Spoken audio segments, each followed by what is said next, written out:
আমরা কর্পোরেটে যারা কাজ করি আমাদের আশেপাশে অনেক টপ পারফর্মার থাকে এবং আপনারা খেয়াল করে দেখবেন যে টপ পারফর্মাররা সবসময় কমিউনিকেশনে খুব ভালো হয়।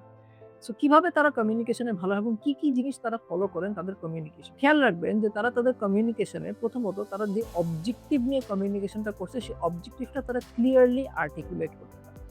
এবং তারা যখন ক্লিয়ারলি সেটা আর্টিকুলেট করে তখন অন্য মানুষ যখন তাদের ওপিনিয়ন গুলো দেয় সেটা খুব এমপ্যাথেটিকলি তারা শুনে।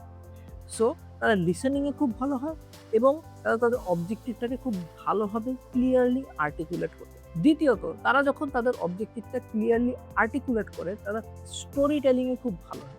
অর্থাৎ তারা যেভাবে আর্টিকুলেশনটা করছে এটাতে স্টোরি টেলিং এর টেকনিকস গুলো থাকে এবং এই টেকনিকস গুলো থাকার ফলে তারা যখন অবজেক্টিভটা ক্লিয়ার করে বলছে বেশিরভাগ সময় লিসেনারের এই অবজেক্টিভটা মনে থাকে। অর্থাৎ মেইন পয়েন্টটা তারা সবসময় কি টেক অ্যাওয়েজ টা তারা সবসময় ওই কমিউনিকেশন থেকে নিয়ে বের হয়। ফাইনালি তারা খুব ভালো নেগোশিয়েটর। তারা বুঝতে পারে যে তাদের ক্লিয়ার অবজেক্টিভটা কি, তারা কি নেগোশিয়েট করার জন্য বসেছে, তাদের কাছে কি টুল আছে সেটা নেগোশিয়েট করার এবং তারা সেই টুলগুলোকে ইফেক্টিভলি নেগোশিয়েট করে তারা রাইট রেজাল্টটা বের করে নিয়ে আসতে পারে।